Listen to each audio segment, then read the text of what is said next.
Oscar Wilde, The Picture of Dorian Gray, Part 110. It is simply because she remembers you when you were a little girl, Lady Narborough, said Lord Henry. She is the one link between us and your frocks.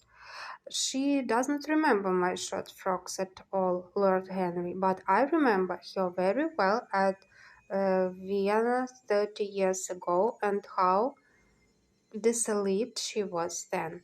She is still uh, desolate, he answered, taking an olive in his long fingers. And when she is in a very smart gown, she looks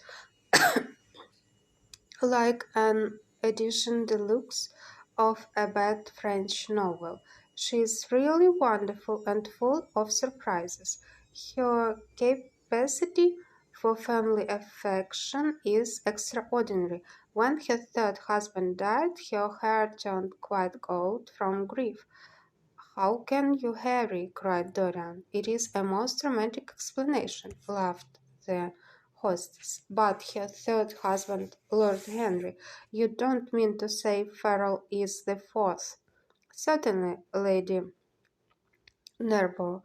I don't believe a word of it." "Well, ask Mr. Gray. He is one of her most intimate friends." "Is it true, Mr. Gray?"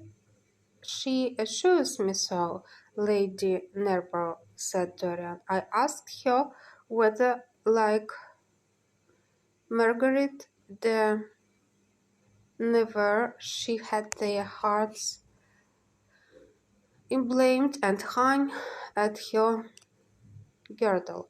She told me she didn't because none of them had had any hearts at all. 4 husbands, upon my word, that is trop de zèle. Trop d'audace, I tell her," said Dorian. "Oh, she is audacious enough for anything, my dear. And what is Farrell like? I don't know him."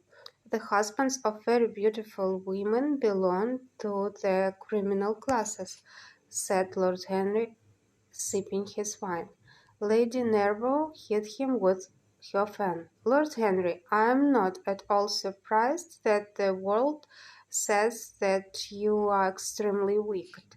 But what world says that?"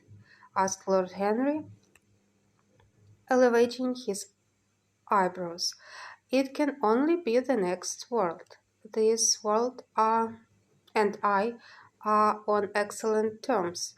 Everybody I know says you are very wicked," cried the old lady, shaking her head.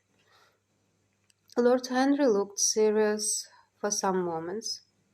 "It is perfectly monstrous," he said at last. "The way people go about nowadays saying things against one behind one's back that are absolutely and entirely true. Isn't he incorrigible?" cried Dorian, leaning forward in his chair. "I hope so," said his hostess, laughing. "But really, if you all worship Madame de Ferrol in this ridiculous way, I shall have to marry again, so as to be in the fashion." "You will never marry again, Lady Narborough," broke in Lord Henry. "You were far too happy. When a woman marries again, it is because she detested her first husband. When a man marries again, it is because he adored his first wife. Women try their luck, men risk theirs." "Nerval wasn't perfect," cried the old lady. "If he had been, you would not have loved him." "My dear lady," was the rejoinder, "women love us for our defects. If we have enough of them, they will forgive us everything, even our intellects. You will never ask me to dinner again after saying this, I am afraid, Lady Narborough, but it is quite true." "Of course it is true, Lord Henry. If we women did not love you for your defects, where would you all be?" Not one of you would ever be married. You would be a set of unfortunate bachelors.